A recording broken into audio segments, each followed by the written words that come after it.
morning, evening, good afternoon. My name is Zoe, I'm Mark. and we are the Board Adventurers. So for today's video, we're going to do another late to the game review. And this time, we're going to review the co-op trick-taking game Sail. Now, this is published by All Play Games and designed by Akiyama Koryo and Kozu Yusei. I'm pretty sure I pronounced both of those names incorrectly, so apologies there. But right now, we're just going to go over how you play the game. Yeah, so Sail is a two-player only cooperative trick-taking game. It's a lot of very subcategories you can go into. The first thing you're going to do is you're going to set up the board. So you're going to have these pieces that you're going to slot into each other. You'll set up that board in between the two players. You're going to take the scenario book and you're going to pick the scenario you want to try. It goes from a learning scenario on the front to all the way to the major one, the 5 on the back. You're going to take the deck. So your first thing you're going to do is you're going to set up the Kraken piece on the side, and you're going to place the Kraken token on the farthest one on the 3. You're going to take the round tracker, and you're going to place one token on the 0 for each player, and you're going to face it in between both players. You're going to take the round tracker, and you're going to place it on the 1. And then you'll orient it facing whichever player wants to go first. You're going to take the deck and you're going to remove the 1s and the 2s. And you're going to shuffle it and you're going to put it underneath. You're going to put it on top of the Kraken card. This is going to be the Kraken deck. So you'll put it on top and you'll place it by the Kraken piece. You're going to take the rest of the deck and you're going to shuffle it. And this will be the deck for the players. You're going to place it and then you're going to deal 9 cards out to each player. Then you're going to, after the scenario, you're going to set up the pieces on the board, which you'll figure out as your end condition and wherever your ship starts. With that, you'll be ready to play.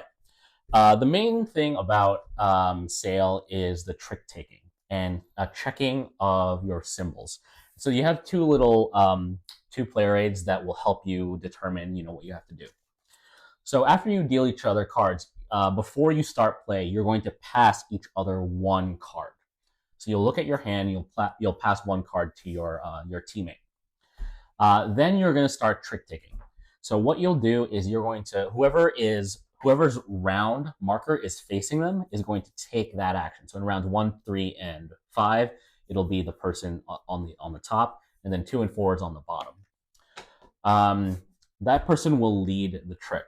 This game, you'll get to this game ends if you can reach the end goal, or if after 5 rounds you do not hit the end goal or any of the checkpoints, or if the Kraken gets to the final part of the track that it has. But we'll get to that.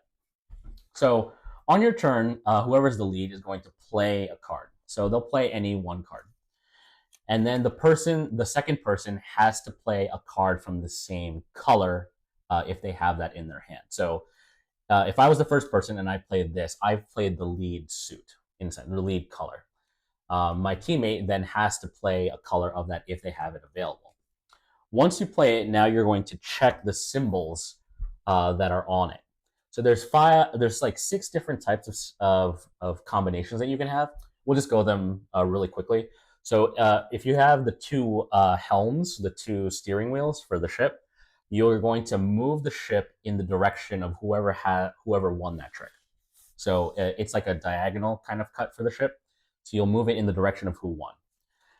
If you have a helm and one of the tentacles, you're going to move it in the direction of who won the trick, and then the Kraken damages the ship once. By damaging it, you're going to look at the Kraken deck. You're going to discard the top card of the Kraken deck.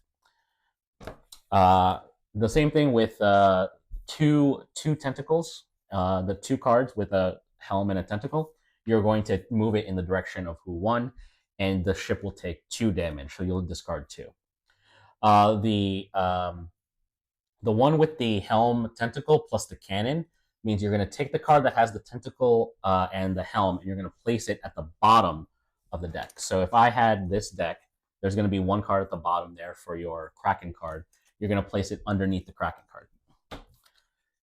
The 2 cannons allow you to flip the top card of the deck. So after you deal 9 cards, there's still going to be some deck left. You're going to take that and you're going to take the action of that card that is flipped over. And there's a whole set of actions here that I just won't go into right now. Finally, you have the two whale tails. I think they're whale tails. They're like fish tails, maybe. Yeah. What that'll do is it'll move. No matter who won the trick, it'll move the ship straight, meaning that you'll skip a diagonal movement. You'll keep playing until one of the three conditions is whether your ship, whether you get to the Kraken. So if the Kraken card shows up, it's going to move this along the track. If it gets to the point where it's the very furthest, then the players will lose. So you don't want to try to get too much damage, and you want to try to cycle cards into that deck. The other way you can lose is if you get to the end of the fifth round and you haven't gotten to the goal. There's other things in there like checkpoints where by say round 3, so there's like a little cloud area, so there's certain areas where you have to be past a cloud in order for you to keep going. And then there's also obstacles that are in the way and tentacles that kind of reach out of the sea, and if you run into it you get damaged. With that being said, that is the 2-player game Sail. What do you think? Yeah, so Sail was a game I was very excited for when it came out. I backed this on Kickstarter and was very excited for it to come in because the idea of a co-op trick-taking game was so intriguing to me. And I like that it was in a small box, and I wanted to see what it's about. Unfortunately, it just didn't resonate with me. I don't think the trick-taking aspect of the game is as interesting as other trick-taking games we've played in the past. And the co-op aspect of it wasn't interesting enough either to enhance the game for me. One of the things with the trick taking that I really didn't like about this is that there are you're freely able to communicate with your partner, but your hand is your hand, and there are going to be hands in which you guys don't do anything. You play 2 cards out, and it just kind of cancels out. Nothing happens really, and then you move on to the next hand, and that's really unfortunate because that's part of what if we lose, part of when we lose is when we just can't do anything. And that kind of happens a lot for us when we played the game. And it just didn't really work for me, and it made the trick taking kind of uninteresting to me. And even when you do get action combinations that you can do, a lot of them are fairly similar. It's just moving ahead or moving ahead plus something else, plus a damage, and like some combinations of that. So you're not really doing anything that unique from each other. I don't know, but what do you think? Yeah, so like I was intrigued also at Sail. One thing I forgot to mention is that you actually get a pirate. So you actually do get special abilities in this game that I forgot to mention. You're going to distribute one of these at the start of the game, and it'll give you a specific effect throughout that game that kind of gives you a variety. But I'm kind of similar with you, is that to me this game feels very mechanical. And kind of what you had said before is that a lot of the times the cards that you will play sometimes aren't part of a combination, so it kind of feels like a dead hand, and it just feels like you're stagnating in this game. Like there's the whale tail. I guess we'll call it the whale tail for now on. Is that only works if you play another whale tail. Yeah. And the only way, I believe it's only a 9 that whale tail is in. So if that plays and your teammate doesn't has that color, they have to play something that's to that. And you can try to pause it out, like, okay, let's try to get rid of one color so that we can get the whale. But then it just feels too mechanical going into it. It's like I'm not trying to really work with you to sail a ship. It feels like I'm using the symbol to just I need to move the space. And because you can plan in the beginning, you can talk about it, but once you're starting into it, a lot of the symbols just don't create combinations that are on this this sheet for you. Yeah, and I wonder if that's part of the strategy too. Is Mm-hmm. like you can either choose to have a dead hand or play something that gets damage done to your ship. Mm-hmm.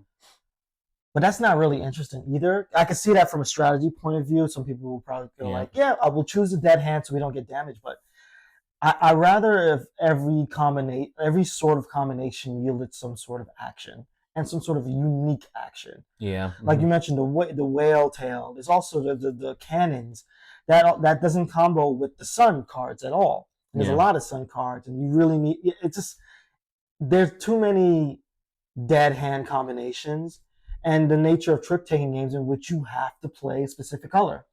Yeah. It's Yeah. gonna Exactly. happen, Mm-hmm. and it's kind of defeating when you do get those dead hands. Yeah. A lot of times because the um the way that the cards are kind of shuffled out Mm-hmm. is that those combinations really come down to like in the very beginning because these Kraken cards really have a lot of the damage that you can do. Mm-hmm. But there's also damage that the Kraken can do in this deck. Like I think a decent amount of the lower numbers in this. So this is the 3 to the 9. A lot of it is just damage to your ship. The Mm-hmm. only way you can get the cannon is really if you take. I think the 5 and the 4 are the only ones that do straight damage to Mm-hmm. your to the Kraken, and yeah, you can shift that one card to your teammate, kind of signaling to them, "I need you to play this when I'm ready to play this." Mm-hmm. But like that kind of like trade of information is very minor. Mm-hmm. It doesn't really help you with like totally strategizing going into each round to me at least. Yeah, Mm-hmm.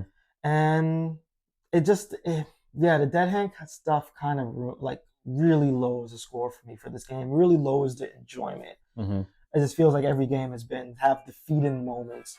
But yeah, all the getting so many numerous dead hands during the game is really defeating, and it makes the round less interesting and less motivated to win the game Mm. because of that. And it's just not a great feeling when you're playing a trick taking game. Yeah. I do know we are in a minority when it comes to this game. Yeah, there's some like hype going around with Sale. I think especially because there's a Sale Legacy coming out. Mm-hmm, mm-hmm. I mean, I'd be still down to try it. Yeah. And maybe see like what they've changed with it. Maybe they added a storyline that kind of leads this all in together. But like the game is short enough where like it doesn't outstay its welcome too long. No. But it definitely to me feels just like a very like it doesn't feel like I'm sailing. No, and the big thing with short games too is like my delineation in terms of my enjoyment of it is if I get to the end of a short game, if my immediate reaction is, "Oh, I want to play that again and see if we win." Mm-hmm. We got to the end of this. We played this numerous times, but we got to, especially the first time we got to the end of this and we lost, and it was like, we don't need to play this again. Mm-hmm. And it was just kind of, that really speaks to kind of what our enjoyment of the game is. Yeah, and like I mean, we tried getting like even into the further scenarios, right? Like we went all the way up to I believe 5 and trying the hardest one. Yeah, because the first one seemed pretty easy. Yeah, but then once we got to the 5, like 5 was definitely a little more enjoyable. It gets like, better. What you have, but like it's also that idea of you're trying to get to that checkpoint, like by like round 3. Yeah, and like in round 5 or in scenario 5, like getting a third of the way through the board. A lot of times there are some rounds where you could possibly not move at all. Yeah, like if the cards gave it out. Yeah, and like those are the ones that are really just heartbreaking. Yeah, It's but yeah. With that being said, if this is a buy, play, or pass, where do you stand on it? It breaks my heart to say this, especially for a game that I back, and I think it has some redeeming qualities, but this is a pass for me. It really didn't work for me at all, and there's aspects of it that on paper I would like, but it just didn't work for me, and I never have wanted to come back to this. Outside of me wanted to review it because we played it multiple times, I don't think we would have came back to this game after the first playthrough. So it's just a pass for me. What about you? Yeah, like I enjoyed it the first time I played it, but I'm trying to see the replayability of this, and it's not really that high for me either. This is still a play. but I Mm, would be leaning towards pass. gotcha. This is definitely a game like if you like trick taking, if you like a two-player, only games, this might be in your wheelhouse. Yeah. Like this might be something you would enjoy just popping out. You could finish a game of this in 15, 20 minutes if Hmm. you know the rules well enough. But it didn't compel me in that Mm, way. And it just felt like my moves are just more premeditated to like I need to try to move it in this direction, but I don't have a card high enough for me to move it my way. I'm yeah. basically sailing us into you, and Yeah. like that's where like this game kind of lost me. So yeah, that is our review of the two-player game Sail. Let us know what you think about it. If you guys enjoy Sail, and if you're going to check out Sail Legacy, Yeah. I think we'll definitely look at it. We'll see if if it compels us enough to get it too. Yeah. But we are the Board Adventurers. I'm Mark. I'm Zope. We'll see you on the next adventure.